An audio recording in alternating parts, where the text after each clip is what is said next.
This is the Ted Wallachin Podcast.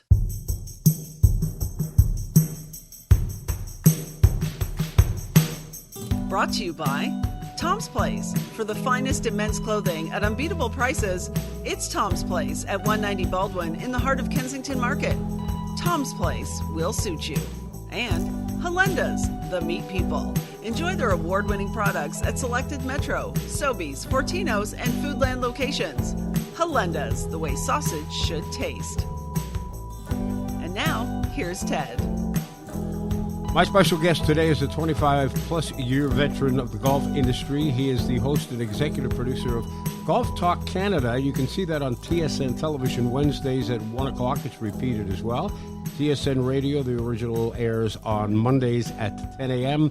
And there's a podcast version available on iTunes.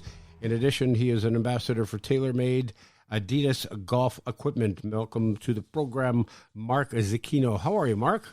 I'm good, Ted. 25 years. Geez, I feel like that's maybe time I'm done. I'm good. I'll see you later. This is the exit interview. No, you're like a good bottle of wine. You're just getting there, man.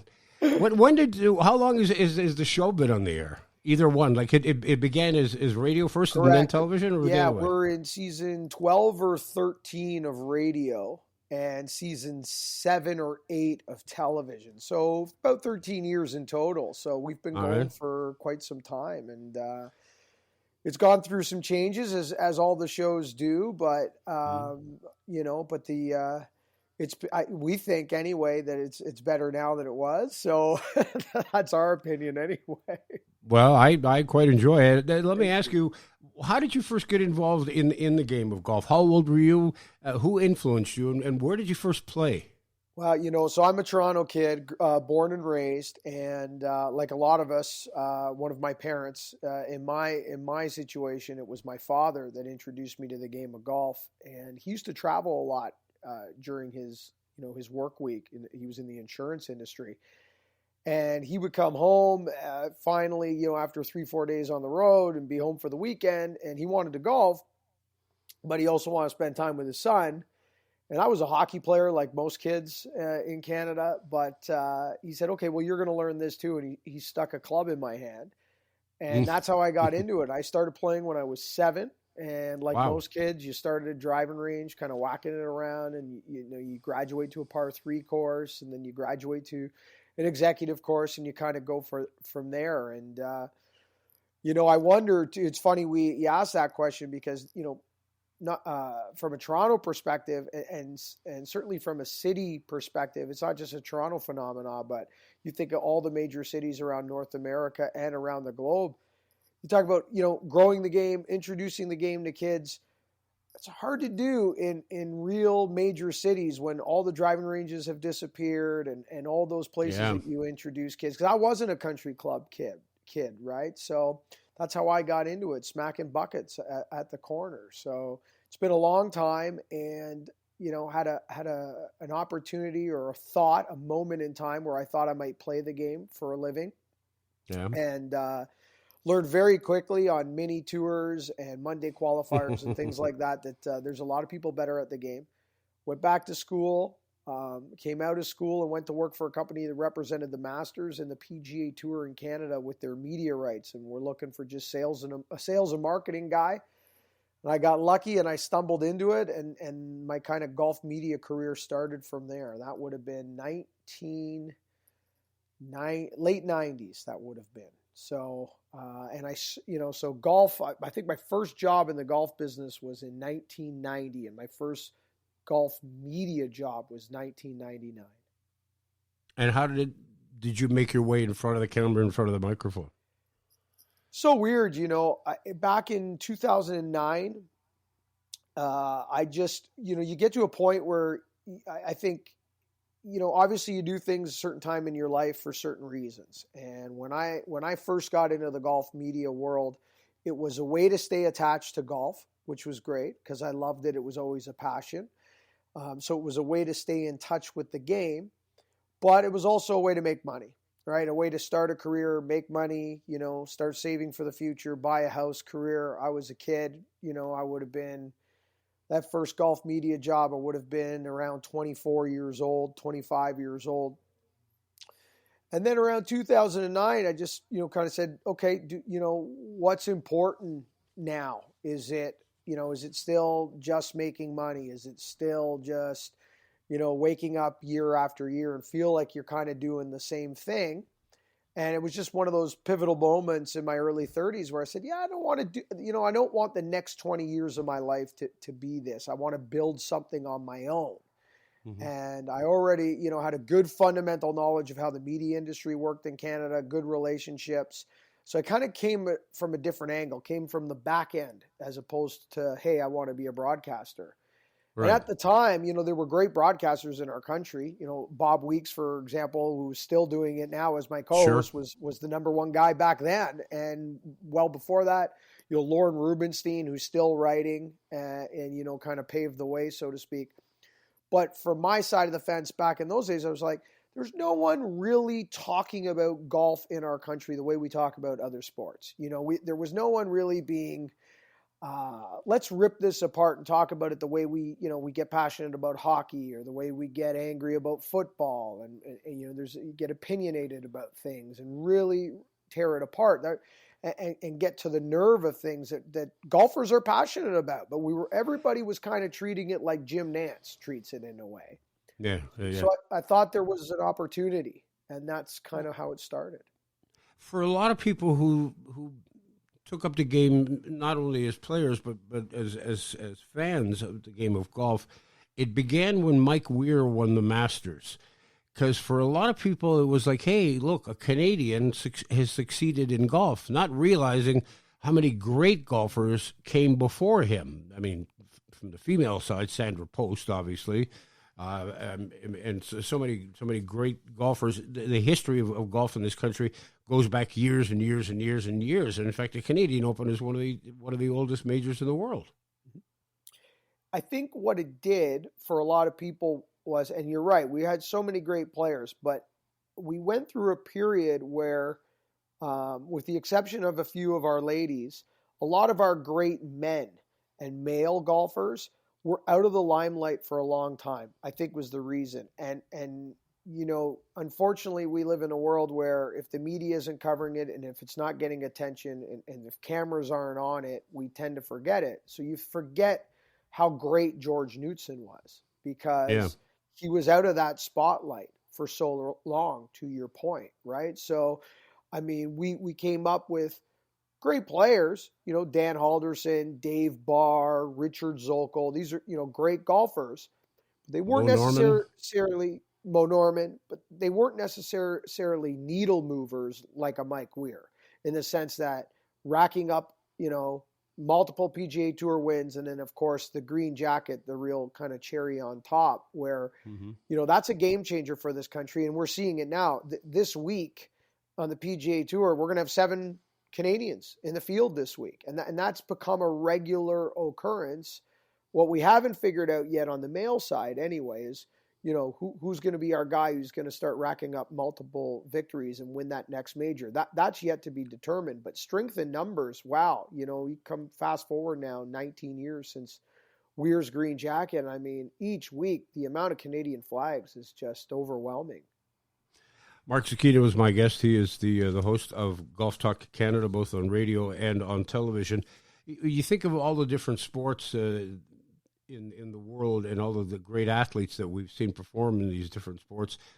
Is there one athlete who has had more of an impact on a particular sport than Tiger Woods has on the game of golf, in terms of changing demographics, gender, race, TV audiences, prize money, etc.? It's funny. I had this conversation with somebody the other day, outlining, trying to figure out who those people are and who's in that conversation. And at the end of the conversation, for me anyway, it was quite clear that I don't believe there's another athlete in any sport in this generation, or in the last multiple generations anyway, possibly ever, that has done more in terms of moving the needle in all the metrics you could outline: demographics, prize money, media rights, eyeballs. I mean, he's done more, and it's still to this day, it is shocking to me. Still to this day, when he's involved in a golf tournament or he's making a comeback like we saw at Augusta, the difference in interest and engagement on that particular week versus any other week of the year, I mean, it's shocking. And of course, we talk about Michael Jordan and we talk about Wayne Gretzky and we talk about Muhammad Ali and maybe Ali's the closest, maybe. But I think when you line up all the metrics, especially the money one, Ali did a ton for boxing and did a ton for things outside of his sport, obviously. But I mean, when you break down the media component of it and the money component of it, I mean, I remember Tiger Woods holding up a check for $270 some odd $1,000 for his first PGA Tour win. That was in 1996, $270 some odd $1,000. It was either Vegas or Milwaukee or one of those. The first place check. And now we're handing out $2 million checks to first place, almost every week, 1.5, 1.7. Didn't we have a 2.7 this year at the PGA? Players Championship. Yeah. 2.7. So it's unbelievable. So that's 25 years ago. And from the arrival of Tiger to where we are now in 25 years, it's gone from 270,000 to 2.7 million. And what's really interesting, Mark, is I was reading about Tiger Woods and some of the statistics about Tiger Woods. Like his career earnings are somewhere around $200 to $300 million, which people think, wow, that's incredible. But his earnings from strictly from endorsements is $1.5 billion. Yeah. So the money's not on the course. Even for your PGA Tour journeyman. You're a multiplier of 5 to 10. Obviously, with the Tigers of the world, it's 10 to your point.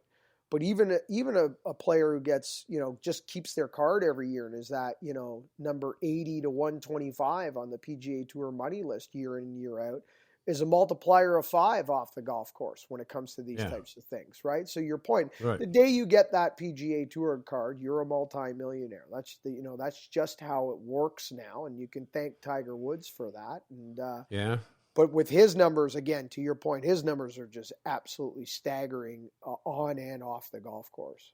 And then whatever you're making in that 1 to 125 number, the day after you win a major, especially a major like the Masters, suddenly that doubles, quadruples? Yeah, I mean, to put a number on it, it's so tough.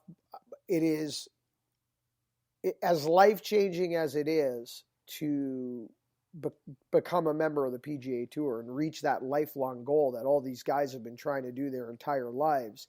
As great as that achievement is and how life-changing as that is, to win a green jacket, it is just as big of a jump. I mean, to win one tournament. I mean, overnight Masters champion forever. And, it was interesting this year, listening to the guys talk about winning a green jacket, because they were kind of articulating it in the sense that there's no other event in sports that treats their history and their past champions to the same degree as the Masters, like a lifelong invitation to come and play, the champions dinner, just all the things that go with it. It's quite something special. I mean, they can never take it away from you. And you see it year in, year out. This year, the ceremonial tee shot, Tom Watson, Gary Player, Jack Nicklaus. I mean, it's all about tradition, even more so than Wimbledon, even more so than the Kentucky Derby. But, that's the lane. And I think the Masters probably, magnifies it. And it's been refreshing to see the changes that have been happening at Augusta National over the years. I mean, for the longest period of time, I mean, there were no blacks allowed on the course unless they were caddies. There were no black members. There were no female members. There are female members now. They host now and have for the last few years the U.S. Women's Amateur Championship. They've got this chip putt and drive competition, which is for boys and for girls. It's become a lot more of an open atmosphere, because for the longest time, the golf detractors were the ones who would sit back and say, this is a rich white guy sport, period. I think in the last 20 years, they've come further than they have in the previous entire tenure of the club almost. Yeah, It's for almost sure. been that dramatic in the last 15 to 20 years, to your point. And hats off to the last couple of chairmen at Augusta National and board of directors to recognize that the game of golf doesn't look at all like Augusta National looked in the 60s, the 70s, the 80s, etc. The golf in the 2000s looks like any other sport, looks like any other community. It has all shapes and sizes and sexes and colors and you name it. So I think the Masters had to, in a way, I don't want to say reinvent itself. It certainly didn't do that, but had to recognize that, it had to start to look a lot like the game of golf that, you can't be the most important event in the game and not represent the way the game looks or feels around the globe. And now I think, to your point, with the inclusion of women in different race and the drive, chip, and putt for the kids, I mean, it's come a long way. The women's amateur. And I always used to say, it's funny about Augusta. Sometimes the greatest thing about Augusta is like the clock stopped in 1968. You don't see cables on the golf course, wooden scoreboards, old-fashioned clocks. You can still buy a beer for $2.50. Yeah. So there's a lot of good things about the clock stopping in 1968. Yeah. There's a lot of bad things as well. So I always just say that the best thing and the worst thing is the same thing. But I think they've really recovered from that in the last 15 years or so. Ted Woloshyn returns in a moment. And as usual, off we go to 190 Baldwin, the home of Tom's Place. It's in the heart of Kensington Market. We've been talking for a little bit, Tom, about wedding season upon us. And I hearken back I think it's 8 years now since my daughter got married. And I remember bringing in my son and my son-in-law, future son-in-law at the time. And everybody decided that as opposed to getting tuxedos, all of the bridegrooms were going to get really nice dark suits with matching ties so that after the wedding, 2 weeks, 3 weeks later, they could continue to wear those suits. And they looked fabulous. Now, not to say that you shouldn't get a tuxedo, because you've got some terrific tuxedos, which I have too. So either one works. But if you're thinking, well, do I want a tux and how often am I going to wear it? Maybe the suit, it works best. Ted, that's a very good observation, and you did the right thing. And it's very common where people come into our store with the groom and the groomsmen, and they're buying fabulous, fantastic suits. And you're going to get much more wear out of a suit than of a tuxedo. Exactly correct. So please come to Tom's Place at 190 Baldwin Street. Great storytelling, Ted. I always love how you tell the stories. I tell them from my heart. 190 Baldwin, the heart of Kensington Market. That's where you'll find my friend Tom and Tom's Place. Hey, let me take a moment to tell you about my friends at Helenda's. They are the meat people. I've been a fan of their products for years now, and without a doubt, they make some of the best sausage in Ontario. They are multiple award winners, having captured the Ontario's Finest Meat Competition's coveted Award of Excellence on 3 occasions, in addition to dozens of individual product awards. Helenda's has also received the Grand Champion ribbon at the past 2 Royal Winter Fair's ready-to-eat meat snack competitions. So whether you're preparing a charcuterie board or a full-blown sit-down dinner for your friends or family, you'll find Helenda's award-winning products at fine meat shops throughout the province, now including selected Metro, Sobeys, Fortino's, and Foodland stores, along with their 7 Helenda's locations. Their barbecued kielbasa is my favorite. On a fresh bun with horseradish, it is out of this world. But don't just take my word for it. Judge for yourself. On your barbecue, in your kitchen, or straight from the refrigerator. Helenda's, the way sausage should taste. Now back to Ted and his guest. I'm assuming you've had the opportunity to play Augusta on a number of occasions. I have actually never played Augusta. You're kidding me. I've been in the media draw over a dozen times. I've probably close to 20 now, actually, if I come to think about it. My first Masters on the ground was 2003. Was my first Masters on the ground. And have been practically back every year. I think I've maybe missed 2 since 2003, maybe 3.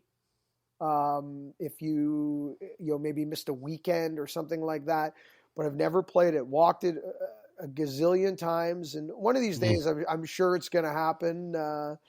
I think what ends up happening too, to be honest with you, is it is the busiest week of the year, with the exception of the RBC Canadian Open for Canadian media. Anyone who's there, Sure. it is a busy week. And some of the rules as well make it, I don't want to say difficult, but it's just more challenging. Just respecting some of the cell phone rules, camera rules, access to players. It's a little bit more buttoned down than you would see at some tournaments, which is part of the charm and part of the reason why a lot of players in the past have come and chosen Augusta as a comeback, which is why we thought we might see Phil Mickelson show up at Augusta, because we thought, okay, well, there's a place where Phil maybe can control the messaging and have it more contained. It didn't happen. But at the same time, because of those rules and regulations, there's a little bit more work involved that week than what I have week in, week out on the PGA Tour. So, but who knows? One of these days, maybe the name gets pulled and go play. Well, if anybody's deserving of it, it would be you. I was fortunate enough to spend a Saturday there during the Masters, back around the time when you first went there, and I tried explaining what it was like. The atmosphere there, first of all, no cameras, no cell phones, no, none of that, no signs, no running. My God, don't be caught running or you're gone. But you don't know how hilly it is until you get there. You have no idea the undulation of the greens. The television does not show that to you as accurately as it would if you were there. Just the beauty of the place. I think it was Lee Trevino said, if there's a golf course in heaven, it looks like Augusta National. Yeah, it's almost like a painting. It's perfect, to your point, and you're right. It's a different environment, especially as what we see in modern sports. It's polite applause, and it's cheering for good shots, and it is very respectful, and there are no electronics, to your point, and people abide by the rules, and it's a special place. And most people, the first time they ever enter the grounds, the one thing they notice, other than perfection, to your point, that is, it's the Garden of Eden almost to a certain degree. The one thing they notice is they can't believe how up and down that property is, which is why this year we were all shocked to see Tiger come back and play the Masters. But one of the main reasons we were shocked that he chose Augusta to start his comeback is it's the hardest walk on the PGA Tour. I mean, it's not even close. Week in, week out on the PGA Tour on an annual basis, most of the courses are fairly flat. Most of the courses are built for large crowds, corporate hospitality, food and beverage, etc. You need to be able to move around, get around, TV cranes in and out, cameras in and out, etc., etc. Wonderful golf courses and amazing clubs, but most of them, especially think about where we play in New Orleans and Florida. The overall pretty flat areas of the continent. Even here when we come play the Canadian Open in Toronto, these are not huge up and down, properties. This is, Southern Ontario. It's there has some areas, but overall, most of our championship courses that host the Canadian Open, most of them are fairly flat. So to come back and choose that walk for 4 days at Augusta was a shock to everybody. And it's a shock to anybody that gets on the property. Yeah, for sure. And one of the things that blew me away as well, I don't want to spend too much time about Augusta, but somebody told me this is, you can go buy one of those portable chairs and just put it down by the 17th green or the 17th tee, wherever you want, put your name there and leave your jacket on there. Come back 2 hours later, it's there. Nobody's sitting in it, nobody took it. And I said, what are you talking about? And in a day and age when people are, holding on to their pockets with their hands because they think somebody's going to reach in and steal their wallet, you can actually leave your jacket and your lawn chair and nobody's going to touch it, and they don't. It's amazing. Again, it's part of that charm, as I was saying, that, that's one of the great things about the clock stopping in 1968, that, just the respect, the values, the gratitude that people have to be able to go there, whether it's a practice round or a tournament round. I mean, people really, I think, have a sense of gratitude and respect, and you can clearly see it almost everywhere. And that, again, that's a perfect example. Where else in the world of sports or almost anything could you possibly even conceive doing that? I don't even want to leave my furniture in my backyard overnight. You know what I'm saying? I hear you. But I'll tell you that you talk about stopping the clock. I love the game of golf. I love playing the game poorly, but I love playing it. I love watching it, talking about it. But my God, is there a sport in the world that's more anal than golf? I mean, don't take your ball out of that divot. Wait a minute, I just hit it 300 yards straight down the middle, and it landed in somebody's divot, and I'm being punished for that? That's right, you can't move it. And don't wear shorts either, by the way. But it's 140 degrees. I think you're right on a few of these. I think, every time they do a modernization of the rules of golf, the Royal and Ancient Golf Association and the USGA, and of course then Golf Canada adopting those rules, every time they do a modernization, they get a couple of things better and they get a couple of things right.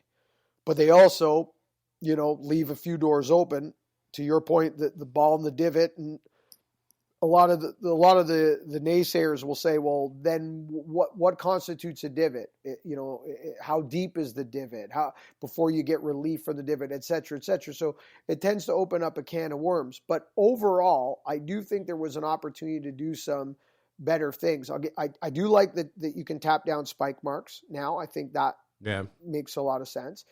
I was hoping, and ironically, we don't even have the spike marks that we used to when everybody had metal cleats, right? The one thing I thought they were going to make a change on that I was really hoping and anticipating is I thought they were going to get rid of out of bounds markers, white lines on a golf course, because you know as well as I do, 99.9% of the world, unless they're playing on TV on Saturdays and Sundays, if they hit a ball out of bounds or they hit a ball and they can't find it or wherever it goes, they walk up, they have a look for it, they can't find it, and they drop it, 2 club lengths from where it went in like it's a red hazard, like a penalty area. Very few people are walking, 250 yards back to the tee to hit their third shot, or very few people are calling a provisional golf ball and hitting one. So there were discussions that they were going to get rid of out of bounds and just make every golf course red lines. So you just point of entry, keep the game going. That didn't happen. I thought there might have been an opportunity there.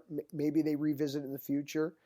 The clubs have come a long way. PGA Tour hasn't yet with shorts. They allow shorts on practice rounds, but not during the tournament rounds. But a lot of clubs, I remember as a kid, there were a lot of golf clubs in Toronto. You couldn't wear shorts when it was 32 Celsius outside. You couldn't wear shorts. And there was a handful of them, probably more than a handful, where shorts weren't even allowed. So hopefully, the amateur game's come a long way and gotten hopefully a little bit more relaxed. I hear guys now with music on the golf course. They've got their, their speakers out, this or that. But you're right from a professional standpoint, and that's a big challenge for the game of golf, is that a lot of people want to mimic what they see on TV, and what they do on TV, that's the top 0.001% of the 1%. That's not golf for the rest of us. So we should probably just ignore what those guys are doing and treat it the same way we treat what Austin Matthews does or Tom Brady does, something that we're all incapable of mimicking. Yeah, let's talk about some of the changes that you think are necessary. I believe something, and I know Jack Nicklaus has been on this for years, something has to be done about the golf balls, because when guys are starting to hit it 380 yards and nobody even blinks, they're just going to outdate the golf courses. It's going to come to a point where you're going to have 700-yard par fours. I think I'm a big fan of putting a limit on things. I've never been a big fan of trying to put the horses back in the barn. And I've been critical about the USGA and R&A that I always find that they're always trying to go backwards. That they always go, oh, maybe we should have thought about that 10 years ago. Okay, let's try to turn back the clock. Well, we've already handed out trophies. We've already handed out green jackets. We've already done these things. And now we want to, go in reverse. I'm not a fan of that, but I am a fan of, guys, this is it. Like we did it with drivers. We did it with drivers, 10 years ago, with spring effect in the face and limiting the speed of a golf ball transferring at impact off the face of a driver. And we said, this is it. And they stopped it for trampoline effect. We haven't done it with golf balls. And that's probably one of the big issues right now. I also think we need harder course setups. I mean, I worked a lot of golf events this year for PGA Tour Radio and PGA Tour Live on the Florida swing. I mean, we handed out trophies at -7, -8. There were not guys blowing away the golf course like we saw in Hawaii. I was at Kapalua when Cameron Smith broke the all-time scoring record at, I believe it was 34 under par for 4 days. Absolutely ridiculous. But at Kapalua, you couldn't find a blade of rough on the golf course, and you could land a 747 on the fairways. And we got to the Florida swing, and the fairways were narrow, and the rough was thick, and the wind was up, and all of a sudden everybody had a tough time with it. So I think from the professional game standpoint, I think they have to put a ceiling now, or you're right, a lot of courses are become obsolete if they continue to let this go. And I think they need to see stronger setups on the PGA Tour week in, week out. And some weeks we do. Honda Classic, Bay Hill Invitational. I mean, we see them some weeks, and then some weeks we don't. So, but I am hopeful, and the latest distance report from the USGA and R&A suggested that they are going to, at the very least, kind of put a ceiling on where we are right now with golf, certainly golf balls more than anything else. Mark Zecchino is with me. He is the host of Golf Talk Canada. He's also a golf broadcaster and a writer as well, and a great golfer I hear too. What are you? Are you a single-digit handicap? I'm still a plus side of the handicap, so I'm a plus one. Plus side. Yeah. So okay, explain that to people. You're better than par. So like when you go a scratch golfer, or people would consider a par golfer, a scratch golfer. Is a zero handicap. On the PGA Tour, your average PGA Tour professional is somewhere between a +6 and +8 handicap, if you think about that. So player on the PGA Tour would have to give a scratch golfer, have to give them 6 to 8 shots because they're that much better than a scratch golfer. The mini tour players, they suggest, are like +4s, things of that nature. I bounce around the year around +1, +2, depending on whether I'm playing or not. I guess I just don't get time to play anymore. So there'll be stretches where I've got some time off and maybe I escape to some warmer weather and get to play some golf and the handicap starts to get closer to +2. But most of the year it'll bounce around +1. And how long have you been associated with the folks at Taylormade and Adidas? 12 years now. 12 or 13 years, almost from the very beginning of the show. They've been great people. They have been so super supportive. I mean, it's a family up there, and they've been great to us. I hope we've been as good to them.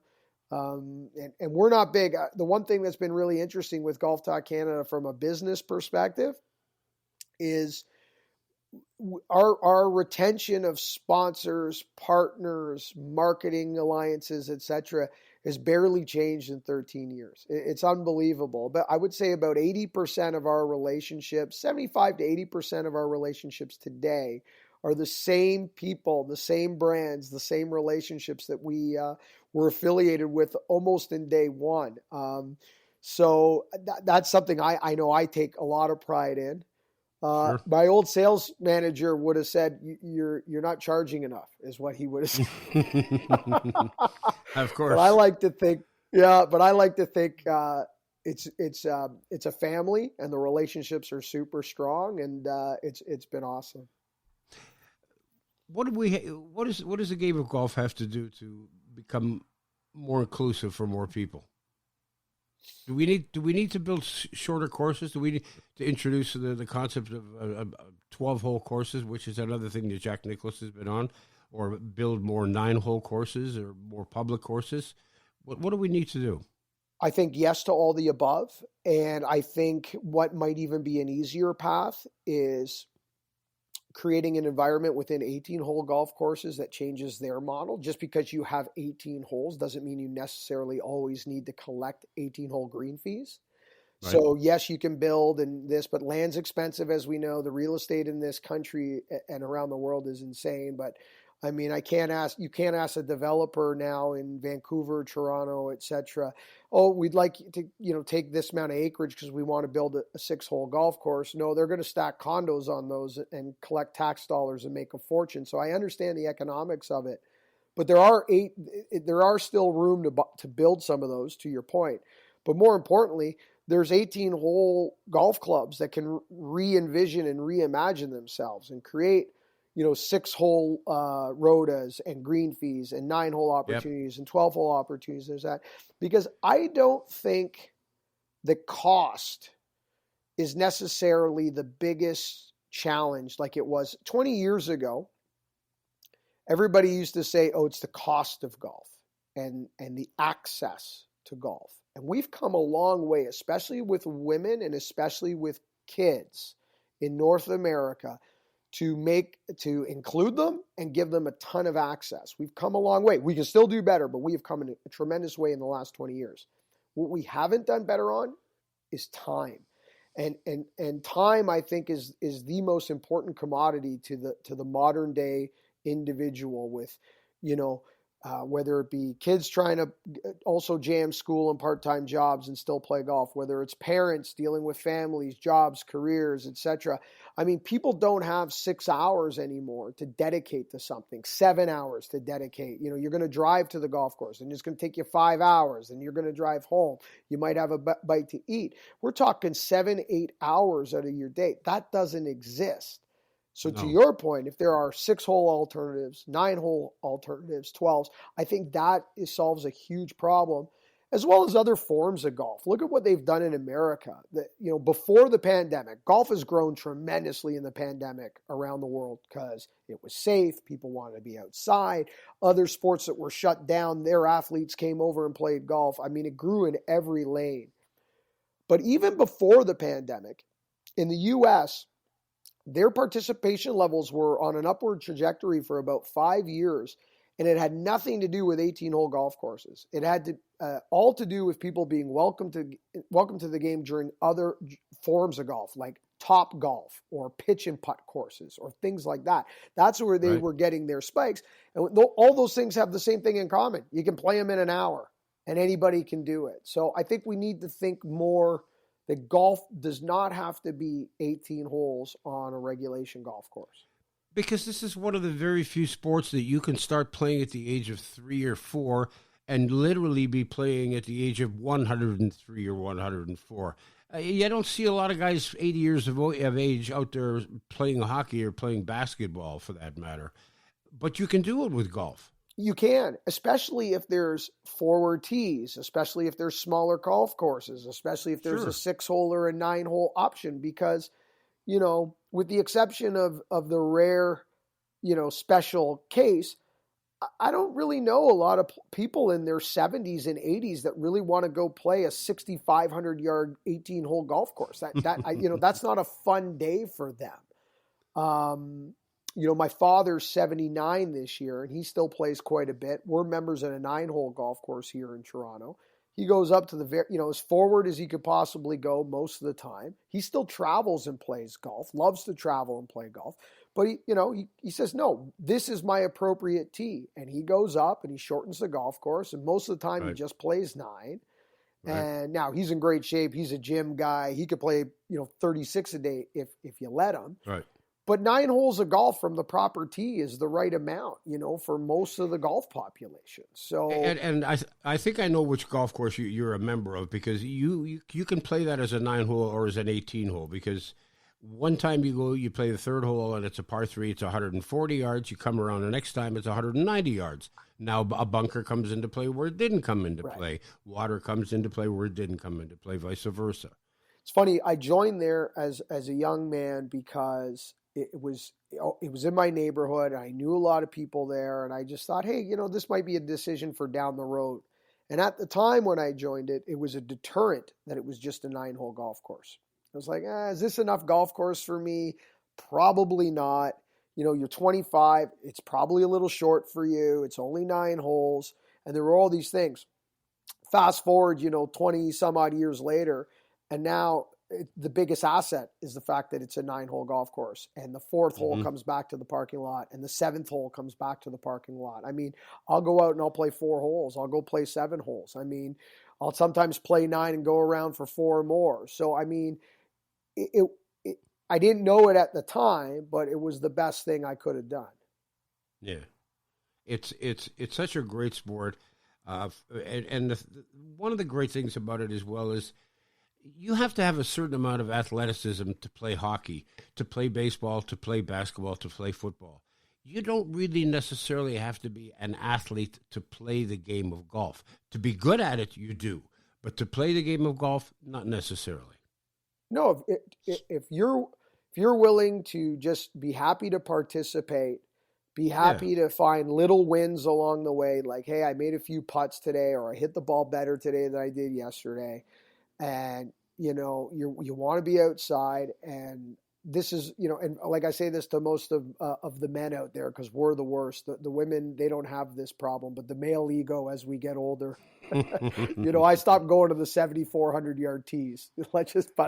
I've moved up. So if we're willing to put ourselves in a spot where we can move up and make it enjoyable and go about it, to your point, in that way, you can play it forever. And that's what's great about it. You can play it from 7 to 87. What other sport has an 80-year lifespan? Pretty cool. The other thing too that people don't bring up too is, part of it's because of my work and traveling for work.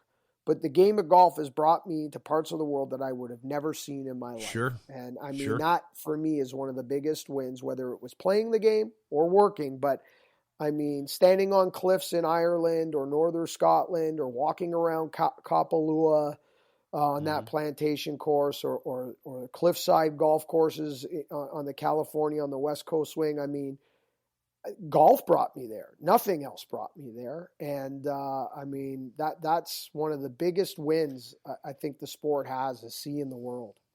And one of the other great things about golf, Mark Zecchino is my guest, is that I could go out and play golf with you tomorrow. We could play a competitive round, even though you're a +5 or +6 handicap, and I'm a much higher. But you'd have to spot me about 45 strokes. But I could play you, and we could actually play for money, and it would be fair because of the handicap system.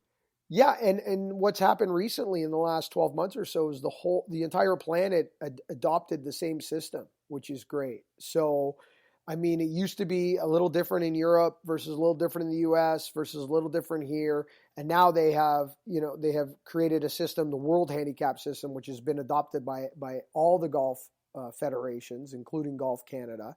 So we're all playing under the same system, and you can go anywhere in the world, and you can play with people your same caliber, people better, people not as good, and have fun. And and if you feel like playing for something, you can create an environment like you're mentioning, with an equal playing field, or as close as you could possibly get anyway, right? Mm-hmm. So, there's so many things that change golf from everything else, because, like, how do you do that in tennis, and how do you do that in hockey? You start, you spot points, you spot goals, but at the end of the game, at the end of the day, stronger, faster is always going to beat you.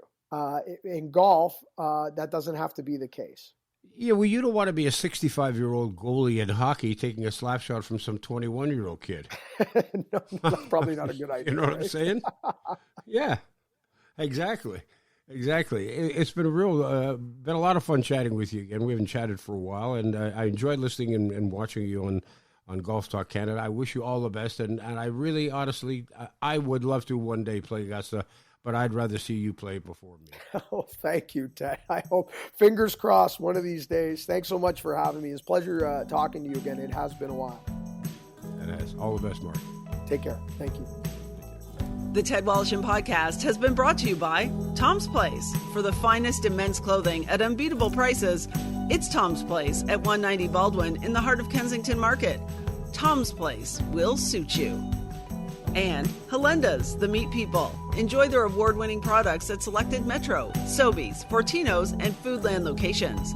Helenda's, the way sausage should taste. The Ted Wallacham Podcast is produced by Joey Roselli. Technical production by Paul Gatt. Music by Bike Thieves. I'm Becky Coles. Submit your questions and comments to ted@twmedia.ca.